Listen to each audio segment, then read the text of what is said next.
Good morning, students. Today we are going to learn about 10th standard history, unit 5, social and religious reform movements in the 19th century. Learning objectives: to acquaint ourselves the influence of Western ideas and Christianity in creating a new awakening in 19th century British India. 19ஆம் நூற்றாண்டு British இந்தியாவில் புதிய விழிப்புணர்ச்சியை உருவாக்கியது மேற்கத்திய சிந்தனைகள் மற்றும் கிறிஸ்தவ மதத்தின் செல்வாக்கு. Contestation in the social and religious sphere, opposition to practices like sati, slavery, untouchability and child marriage. சமுதாய சமய துறைகளில் ஏற்பட்ட போட்டிகள், உடன்கட்டை ஏறுதல், அடிமை முறை, தீண்டாமை, குழந்தை திருமணம் போன்ற பழக்கங்களுக்கெல்லாம் எதிர்ப்பு இருந்தது. Opposition to idolatry rituals and superstitious beliefs, உருவ வழிபாடு. Opposition of ஐடியாலட்ரி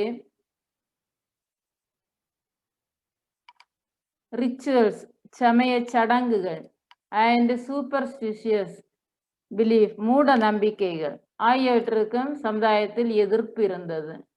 contribution of Brahmo Samaj, Arya Samaj, Ramakrishna Mission, Theosophical Society and Aligarh movement to the regeneration of India.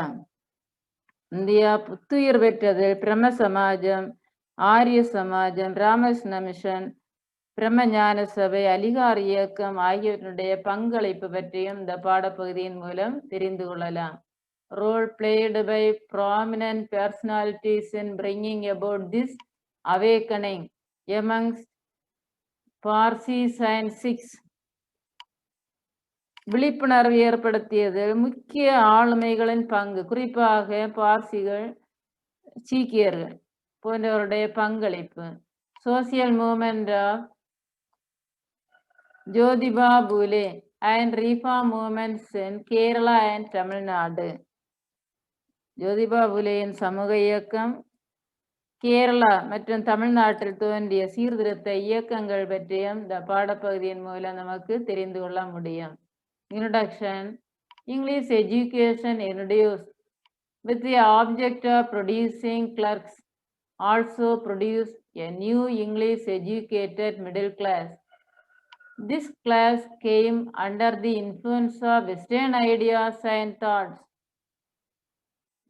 எழுத்தர்களை உருவாக்கும் நோக்கில் அறிமுகம் செய்யப்பட்டது ஆங்கில வழி கல்வி. ஒரு புதிய ஆங்கில கல்வி பயின்ற நடுத்தர வர்க்கத்தை உருவாக்கியது.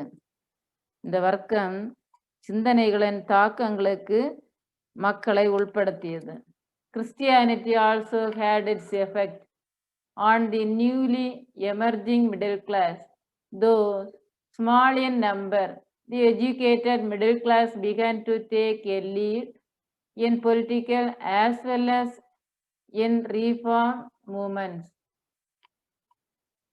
நடுத்தர வர்க்கம் குறைந்த எண்ணிக்கையில் இருந்தாலும் அரசியலிலும் சீர்திருத்த இயக்கங்களிலும் தலைமை வகிக்க தொடங்கியது. The Indian reformers were, however, quite hesitant to subject their old notions and habits to critical scrutiny. Instead, they attempted to harmonize both Indian and Western cultures. Their ideas and their actions helped to mitigate social evils such as sati, female infanticide, and child marriage, and various superstitious beliefs.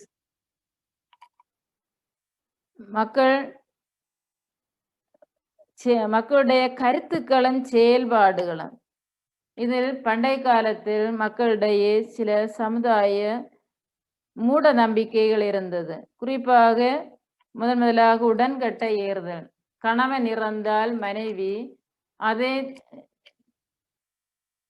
சிதையில் சாடி இறக்க வேண்டும். கணவன் இறந்தால் மனைவி இறக்க வேண்டும். ஆனால் மனைவி இறந்தால் கணவன் இறக்க வேண்டியதில்லை. இது ஒரு பெரிய ஒரு சமுதாய மூட பழக்க வழக்கம். இரண்டாவது, பெண் சிசு கொலை, ஃபீமேல் இன்ஃபான்டிசைடு, பெண் சிசு கொலை. பெண் குழந்தை என்றால் உடனடியாக கருவிலேயே அல்லது குழந்தை பிறந்த பிறகு அதை கொன்றுவிடக்கூடிய ஒரு பழக்கம் இருந்தது. அண்ட் சைல்டு மேரேஜ், சிறிய குழந்தையிலேயே குழந்தைகளுக்கு திருமண ஏற்பாடுகள் செய்து முடித்து வைப்பார்கள்.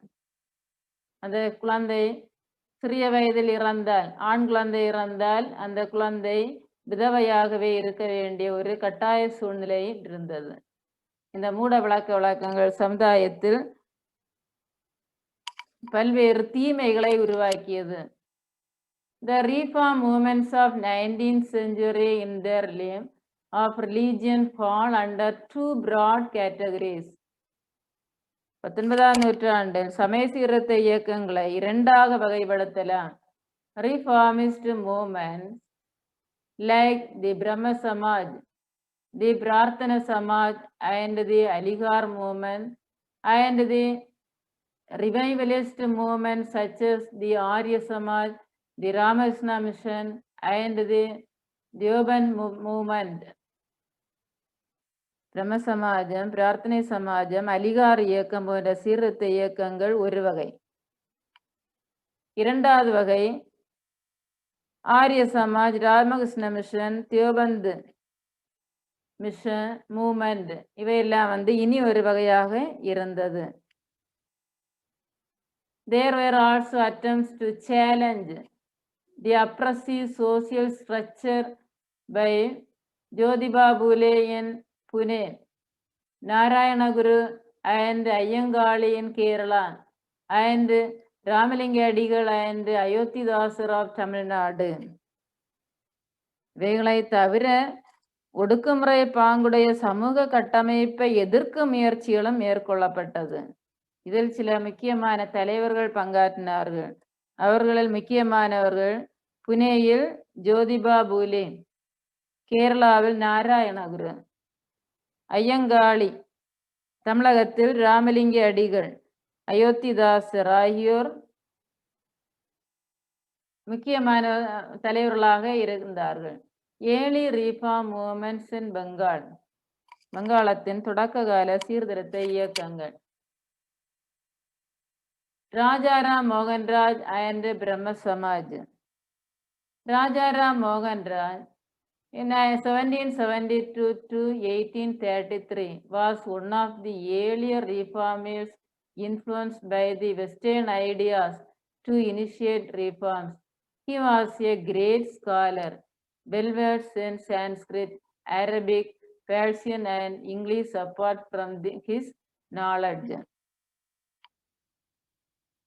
in his mother tongue, Bengali. Rajaram Mohanraj மேலை நாட்டு கருத்துக்களால் கவரப்பட்டு தொடக்ககால சீர்திருத்தவாதிகளில் ஒருவராக திகழ்ந்தார். இவர் ஒரு பெரிய ஒரு அறிஞராக திகழ்ந்தார்.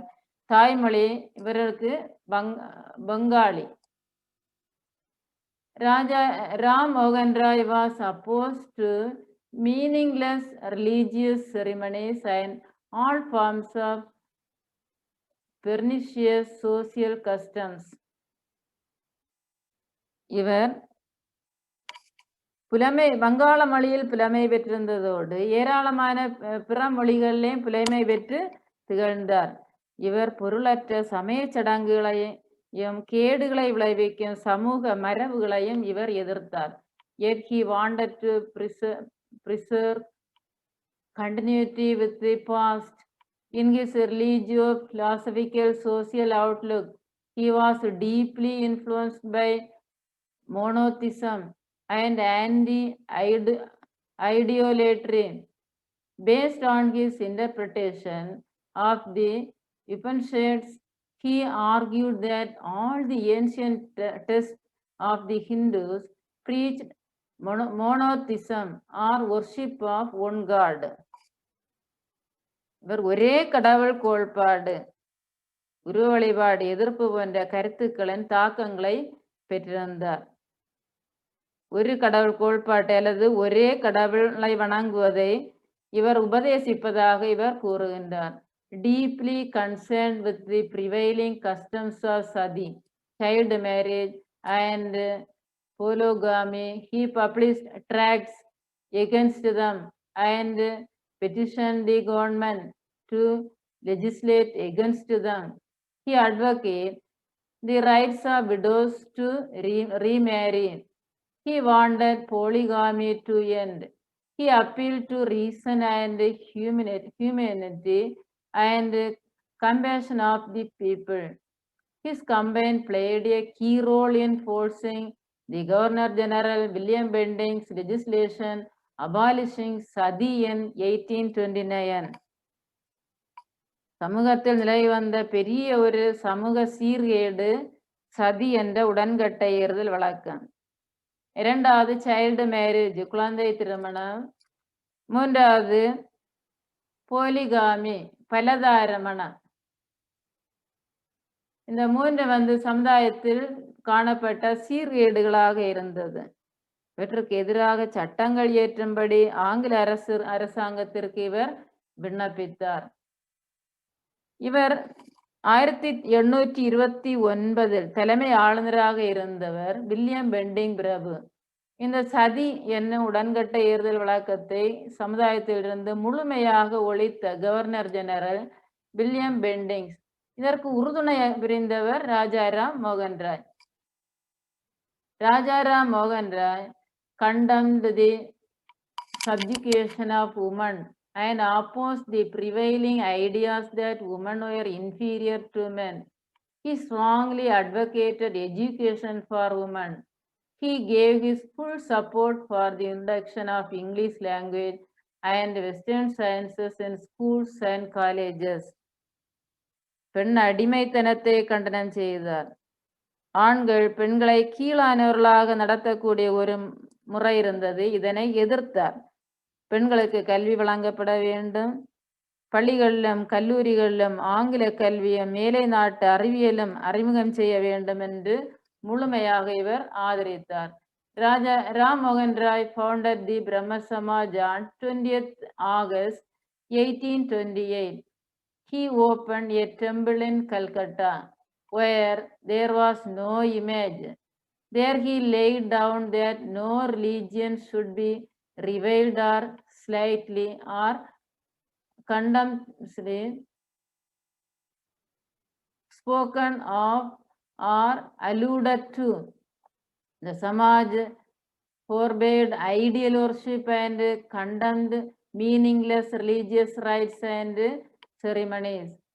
However, from the beginning, the appeal of the Brahma Samaj remained limited to the intellectuals and enlightened Bengalis.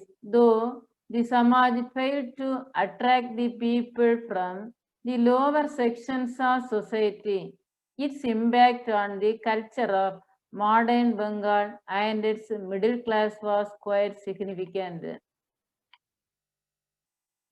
Ram Mohan Rai was founded the Brahma Samaj in 1828, August 20. Ram மோகன் ராய் பிரம்ம சமாஜத்தை நிறுவிய பிறகு ஒரு கோயிலை கல்கத்தாவில் நிறுவுகின்றார். அக்கோயிலில் திருவுருவச் சிலைகள் எதுவும் வைக்கப்படவில்லை. இவர் உருவ வழிபாட்டை எதிர்த்தார். ஆகவே இவருடைய கோயிலில் திருவுருவச் சிலைகள் எதுவும் இவர் வைக்கவில்லை. எந்த ஒரு மதத்தையும் ஏளனமாகவோ அவமானமாகவோ பேசக்கூடாது அல்லது மறைமுகமாக கூட குறிப்பிடலாகாது என எழுதி வைத்தார். அந்த கோயிலில் அவர் எழுதி வைத்த வசனம், no religion should be reviled or slightly or contemptuously spoken of or alluded to. எந்த ஒரு மதத்தையும் ஏளனமாகவோ அவமானமாகவோ பேசக்கூடாது அல்லது மறைமுகமாகவோ கூட பேசக்கூடாது என்று அந்த கோயில்ல குறிப்பிட்டிருந்தார். அந்த கோயில்ல எந்த விதமான சிலைகளும் வைக்கப்படவில்லை. பிரம்ம சமாஜம் உருவ வழிபாட்டை தவிர்த்ததோடு பொருளற்ற சமய சடங்குகள், சம்பிரதாயங்கள் ஆகியவற்றையும் இவர் எதிர்த்தார். நடுத்தர வர்க்கத்தின் மீதான அதனுடைய தாக்கம் மிகவும் போற்றுதலுக்குரியதாக இருந்தது. Maharishi Devendranath Tagore, after the death of Ram மோகன் Roy in 1833, Maharishi Devendranath Tagore in 1817 to 1905, the poet Rabindranath Tagore's father carried on the work. He laid down 4 articles of faith. Rajaram மோகன் ராய் இயற்கை எய்திய பிறகு அவர் விட்டு சென்ற பணிகளை கவிஞரான ரவீந்திரநாத் தாகூரின் தந்தை தேவேந்திரநாத் தாகூர் தொடர்ந்தார். இவர் நம்பிக்கை பற்றிய 4 கொள்கைகளை இவர் வடிவமைத்தார். Number 1, in the beginning there was nothing. The one supreme being alone existed who created the universe. தொடக்கத்தில் உலகம் வெறுமையாயிருந்தது. எல்லாம் வல்ல கடவுள் ஒருவர் மட்டுமே உள்ளார். அவரே இந்த உலகத்தை படைத்தார் என்று குறிப்பிடுகின்றார். Number 2, he alone is the God of truth, infinite wisdom, goodness and power, eternal, omnipresent, the one without second. ஒருவரே உண்மையாயின் எல்லையற்ற ஞானத்தின் நற்பண்பின் சக்தியின் கடவுளாவர். அவரே நிலையானவர், எங்கும் நிறைந்திருப்பவர், அவருக்கு இணையாக வேறு யாரும் இல்லை என்றும் குறிப்பிட்டுள்ளார். Number 3, our salvation depends on belief in him and in his worship in this world and the next. நம்முடைய வீடு வேறு, இந்த பிறவியிலும் அடுத்த பிறவியிலும் அவரை நம்புவரையும் அவரை வணங்குவதையும் சார்ந்துள்ளது. வீடு வேரை பற்றி குறிப்பிட்டுள்ளார்கள். Number 4, belief consists in loving him and doing his will. கடவுளை நம்புவதென்பது அவரை நேசிப்பதிலும் அவர் விருப்பத்தை செயல்படுத்துவதிலும் அடங்கியுள்ளது. இவ்வாறு 4 கொள்கை கூறுகளை முன்வைத்தவர் மகரிஷி Devendranath Tagore. Keshav Chandra Sen, Brahmo Samaj of India. Devendranath was a moderate reformer, but his younger colleagues in the Sabha were for rapid changes. The greatest of these, Keshav Chandra Sen, in 1838 to 84, joined the movement in 1857, but in 1866, a split occurred in the ranks of Brahma Samaj. Keshav left the Samaj and founded a new organization. Devendranath Tagore மிதவாத சீர்திருத்தவாதி, moderate reformer. இவருடன் பணியாற்றிய இளையவர்கள் விரைவான மாற்றங்களை விரும்பினார்கள். Rapid changes, விரைவான மாற்றத்தை விரும்பினார்கள். ஆகவே பிரம்ம சமாஜத்தினுடைய உறுப்பினர்களிடையே பிளவு ஏற்பட்டது. split. In 1866, a split occurred in the ranks of Brahma Samaj. Keshav Chandra Sen சமாஜத்திலிருந்து விலகி புதிய ஒரு அமைப்பான இந்திய பிரம்ம சமாஜத்தை இவர் உருவாக்குகின்றார். A new organization, Devendranath's organization, thereafter came to be known as Adi Brahma Samaj. After Keshav had his 14-year-old daughter married to an Indian prince in contravention of the Samaj's condemnation of child marriages, the opponents of child marriage left the Brahma Samaj of India and started the Sardan Samaj. Sadharan Samaj. Debendranath தாகூரின் அமைப்பானது ஆதி பிரம்ம சமாஜ் என்று அழைக்கப்படலாயிற்று. ஆதி பிரம்ம Samaj. Devendranath's organization thereafter came to be known as ஆதி பிரம்ம சமாஜ். இவர் குழந்தை திருமணத்தை கண்டனம் செய்கின்றார். இவருடைய கேசவ் சந்திர சென் தனது 14 வயது மகளை இந்திய இளவரசன் ஒருவருக்கு திருமணம் செய்து கொடுத்த போது குழந்தை திருமணத்தை எதிர்த்தோர் இந்திய பிரம்ம சமாஜத்திலிருந்து விலகி இனி ஒரு சமாஜை தொடங்கினார். சாதாரண சமாஜ் என்ற ஒரு சமாஜத்தை இவருடைய எதிர்ப்பாளர்கள் தோற்றுவித்தார்கள். ஈஸ்வர் சந்திர Vidyasagar. Another outstanding reformer in Bengal was Ishwar Chandra Vidyasagar in 1820 to 1891. வங்காளத்தை சேர்ந்த மற்ற ஒரு முதன்மையான சீர்திருத்தவாதி ஈஸ்வர் சந்திர வித்யாசாகர் 1820 முதல் 1891 வரை இவருடைய பணி வாழ்க்கை இருந்தது. While Ram Mohan Roy and others looked to Western rationalist ideas to reform society, Vidyasagar argued that the Hindu scriptures were progressive. He provided evidence from scriptures that there was no sanction for burning of widows or for the prohibition on the remarriage of widows. He wrote a number of polemical tracts and was the pioneer of modern Bengali prose. He played a leading role in promoting education of girls and helped them in setting up a number of schools.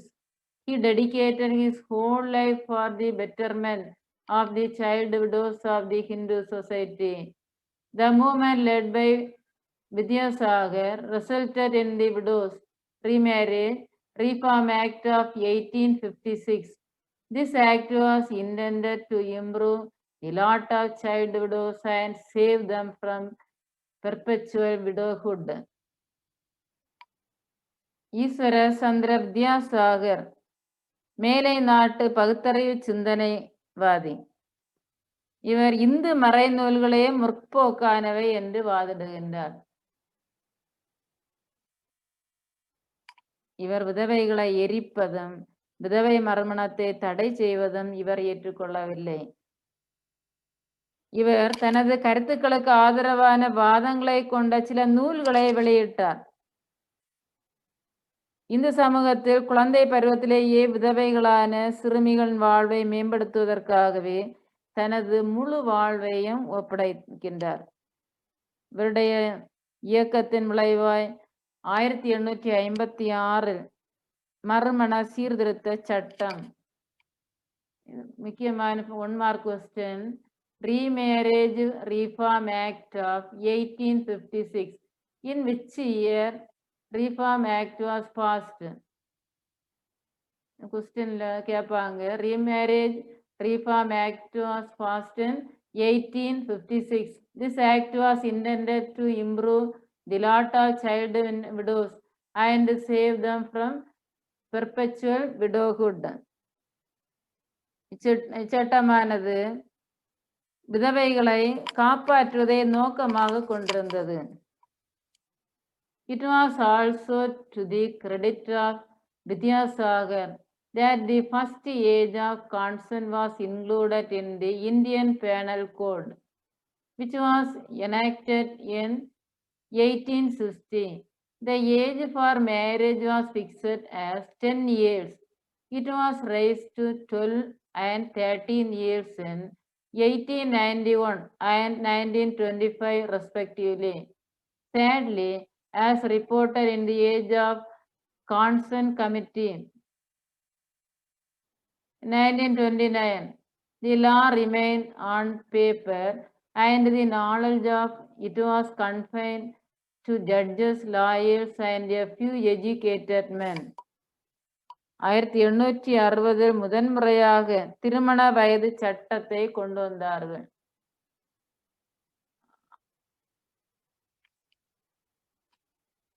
India also, to the credit of Vidyasagar, the first age of consent was included in the Indian Penal Code.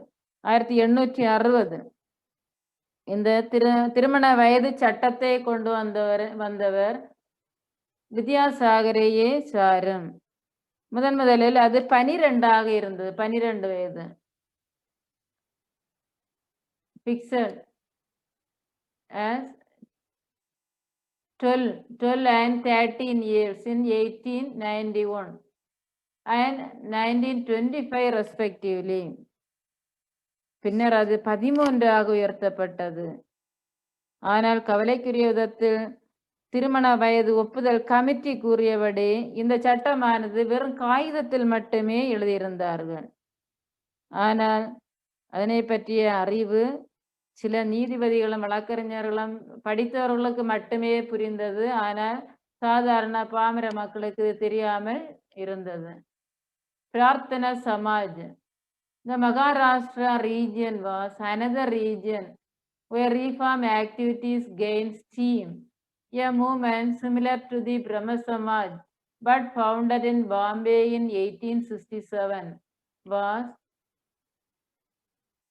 Prarthana Samaj. Prarthana Samajai தோற்றுவித்தவர் Atmaram Pandurang. Its founder was Dr. Atmaram Pandurang in 1825 to 1898. The two distinguished members of this Samaj were R.C. Pandarkar and Justice Mahadev Govind Ranade. They devoted themselves to activities such as intercaste dining, intercaste marriage, widow remarriage, and improvement of women and depressed classes. இந்த சமாஜத்தின் 2 மேன்மை மிக்க உறுப்பினர்கள் இருந்தார்கள். ஒன்று R C Bhandarkar, second judge Mahadev Govind Ranade. இந்த 2 பேரும் ஜாதி மறுப்பு, இன்டர்காஸ்ட் டைனிங் சமபந்தி, இன்டர்காஸ்ட் மேரேஜ் ஜாதி மறுப்பு திருமணம், விடோ ரீமேரேஜ் விதவை மறுமணம், and improvement of women and depressed classes ஒடுக்கப்பட்ட மக்களுடைய முன்னேற்றம் போன்ற நடவடிக்கைகளுக்காக தங்களை அர்ப்பணித்து கொண்டவர்கள். இந்த R C Bhandarkar, Mahadev Govind Ranade. Ranade in 1842 to 1901 was the founder of the Widow Marriage Association. In 1861, the Pune